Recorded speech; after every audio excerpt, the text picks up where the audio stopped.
Hello. Hi. You call yourself Fallulah on the stage. Where did you get that name?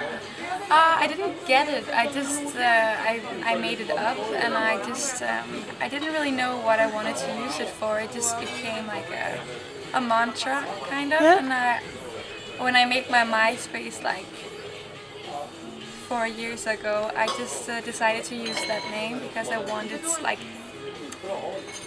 an artistic place to think about when I wrote music. So, Yeah.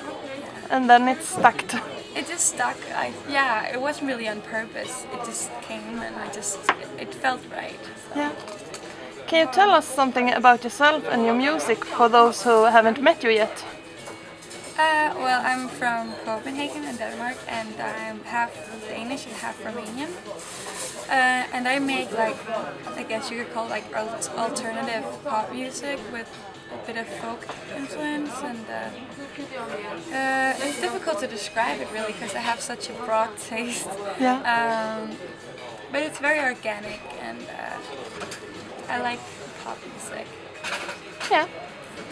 Your first album, Black Cat Neighborhood, were released in 2010. Yeah. What happens now? Now I'm about to be released with my first single in England. Yeah. So that's pretty exciting. I hope that it will go well.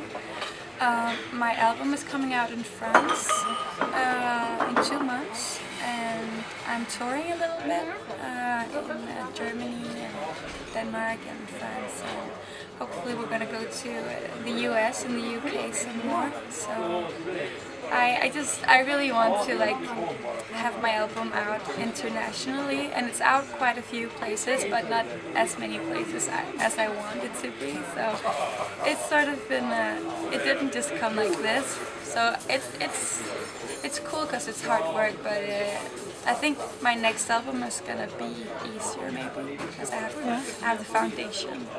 Okay. You're already writing on the next. Well, not so much actually. I just started a little bit, but I don't have time because I'm touring so much. But yeah, I have a bad conscience. I feel guilty for not writing because I should be, but you have to be inspired, and I can't chase it, so I just have to wait for it to come. Yeah. Your album were very successful at music awards, I read, and your songs has been played a lot on radio. Is it pushing you with confidence that it was so accepted, or is it just hard to live up to?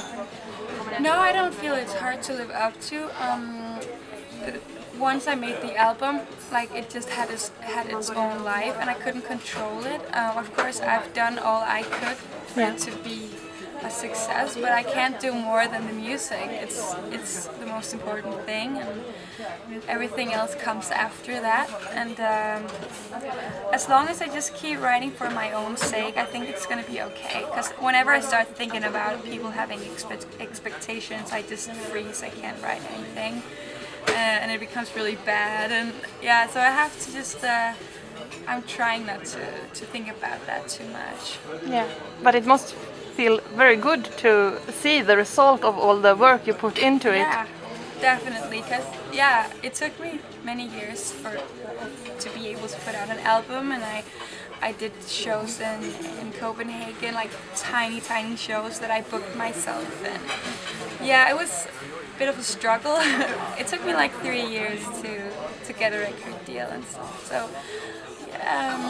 So I guess I also feel prepared for what's coming, so it's good. I'm really happy it didn't go too fast. Yeah. Do you favor any of your own songs? Oh, that's so difficult.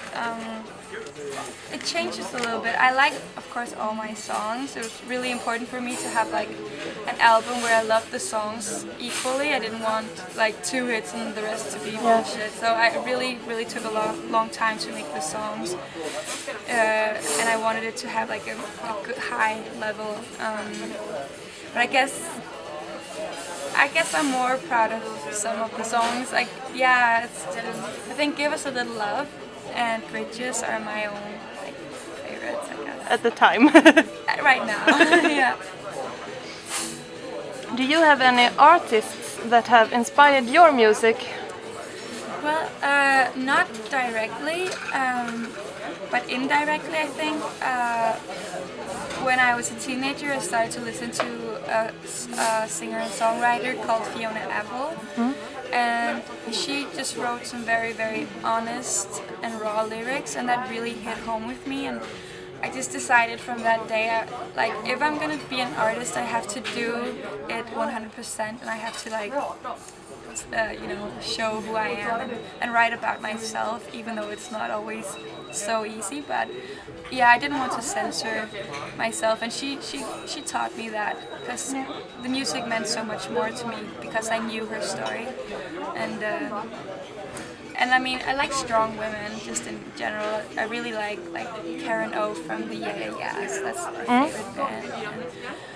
But I never try to like sound like anyone else, so I'm just trying to do my own thing. Yeah. Do you write your lyrics and music by yourself? Yeah, I do. I write everything. Do you have any process when you're working? Is it the same always, or? I mean, it has to start with an idea, some inspiration. I can't really sit down and be like, now I'm gonna write a song, because then, you know, I just sort of, I'm choking. I have to have the idea and I have to be excited about it.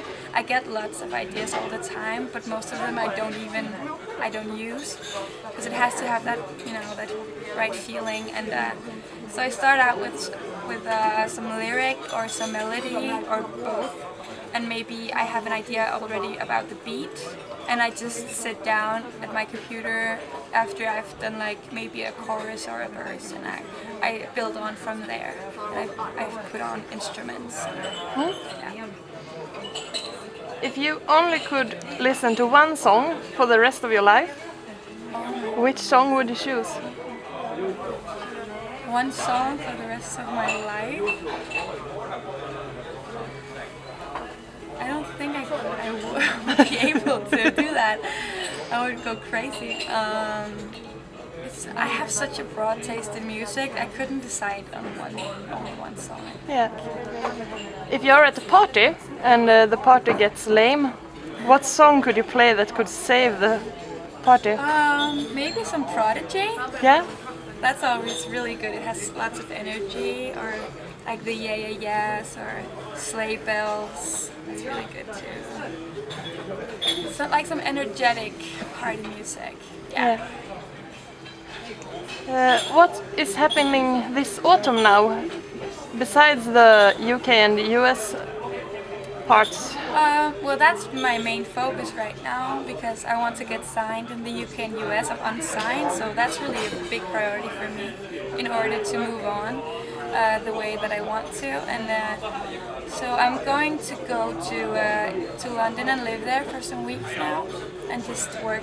And I like writing songs for other people, so I'm gonna try to do some co-writes for other artists and see if I like that, just to try it. And but also I hope I'll get time to write for my own project, but it depends totally on my mood, because I can't control it. What do you prefer, singing on festivals or your own concerts? Yeah, I don't think I can choose, because the festivals are more loose, people are more drunk, and you know, crazy things can happen. And in clubs they're like really dedicated, and then you can feel they're very concentrated. Like I did some shows where people were so quiet, like you could hear someone coughing, because they were so like focused about music, and that was really respectful, and I like that. But I also really like when people show their, you know, their affection for the music, and when they let go of their inhibitions. And I just like to see people like dance and sing. So right now I'm really into festivals, because I'm doing that a lot, and I really enjoy that. Yeah. What's the best festival you played at so far? We went to the Faroe Islands not so long ago, and like the people there were so nice. Like they're really sweet in their sweaters, and it was raining but they didn't care, and they were so happy, and they just like we played it on a beach right next to the water. It was very beautiful. So I think that's probably my most special one this summer. Until tonight, of course. Until tonight, if anybody shows up, because I'm playing at the same time as Big Boy, so it's like, ah. But yeah, I'm hoping some people are interested in my music as well. I bet they are. I hope so. I wish you luck. Thank you. Thank you.